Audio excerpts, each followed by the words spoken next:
Hello guys, welcome back to my channel. तो अगले episode की लास्ट में हम लोग देखे थे कि जंग या कपिल को किस करते हुए देख लेती है, लेकिन उसे पता नहीं चलता वो उजू और मारी है और वो शर्मा के बाहर आ जाती है। उसकी फ्रेंड लोग जब पूछती है अंदर तुमने क्या देखा, तो उसने हंस के जवाब दिया। उसके फ्रेंड लोग ने कहा चलो ना हम भी देखते हैं अंदर क्या होता है, लेकिन जंग उनको वहाँ से ले जाती है और अंदर मारी और उजू बहुत ज्यादा शर्मा रही थी, क्योंकि जो भी किया वो लोग सोच समझ के तो नहीं किया है।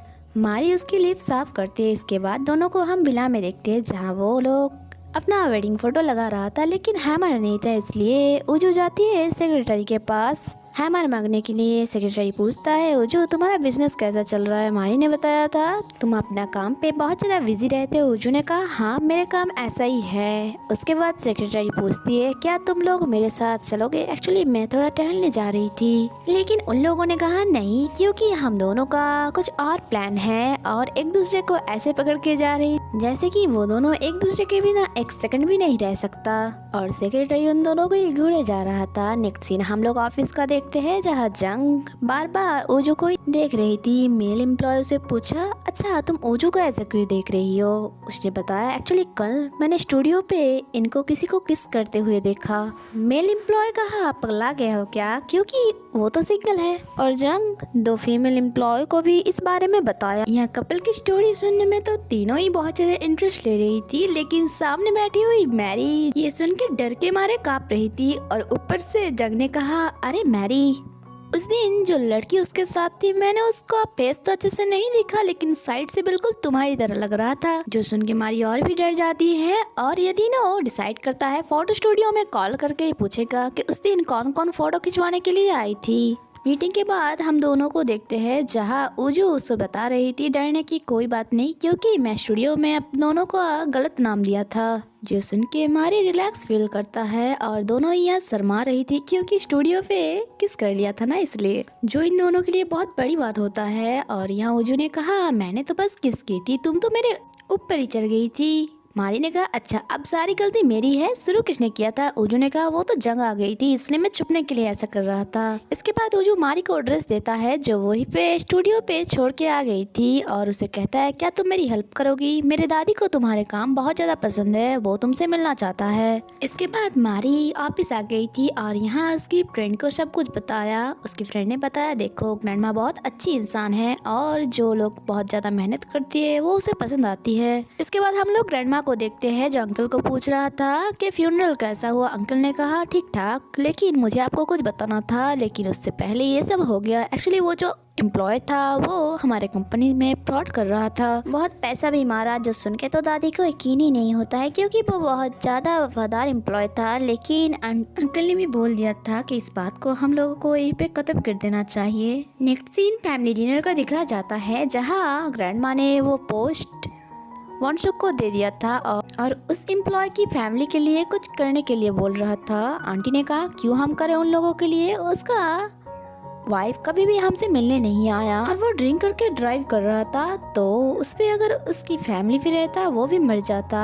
और यह सब लोग उजू को देखने लग जाता है, क्योंकि उजू की फैमिली की डेथ भी कुछ इसी प्रकार हुआ था। और उजू सैड होके अपने रूम पे चला जाता है। ग्रैंडमा आंटी को डांटते हैं कि यहाँ ये सब बोलना जरूरी था क्या, उसके सामने ये सब मत बोला करो। वॉन्सुक कहता है हाँ वो बहुत ज्यादा इमोशनल और डरपोक है, बचपन में मैं उससे एक टॉय ले लिया था जिसके कारण वो डर के मारे रोने लग गया था। दूसरी तरफ हम उजू को देखते वो वही टॉय लेके बैठा था। इसके बाद सीन पास्ट में शिफ्ट होता है, जहाँ हम लोग उजू को देखते एक्सीडेंट के बाद वो निकल के रोड पे आ गया था और हेल्प मांग रहा था। उसी टाइम एक टैक्सी ड्राइवर ने उसे देख लिया और उसके साथ एक छोटी बच्ची भी थी। इसके बाद पुलिस को बुलाया गया और यहाँ पुलिस स्टेशन में जब उजू बैठा था उसी टाइम वो छोटी लड़की उसके पास आके उसको एक टेडी देती है जो उसकी डैड ने उसका बर्थडे पे गिफ्ट किया था।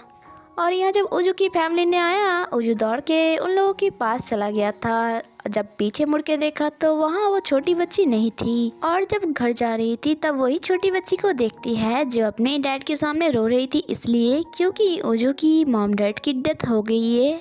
और उजू तो इतना छोटा है, वो अकेला कैसे रहेगी। सीन प्रेजेंट में शिफ्ट होता है जहाँ हम लोग मारी को देखते हैं जो किसके बारे में सोच सोच के ही शर्मा रही थी कि मैं उसको जितना अच्छे से जानती नहीं उतने अच्छे से किस कर लिया। मुझे नहीं करना चाहिए था, गिल्ट भी हो रहा था और शर्मा भी रही थी।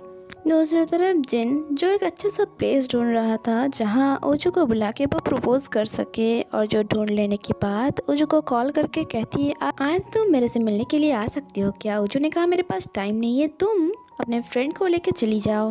लेकिन जिन जिद करती है और ओजू मान जाती है जाने के लिए, जिस कारण वो काफ़ी ज़्यादा खुश थी और शर्मा भी रही थी। और वही एक पेशेंट के बारे में पूछने लगी, वही विला बांटने वाले खड़ूस संगीन। नर्स ने बताया उसका कुछ भी नहीं हुआ, नाटक कर रहा है एक नंबर की, पूरी दिन बिस्तर में पड़े पड़े बस गेम खेलता रहता है।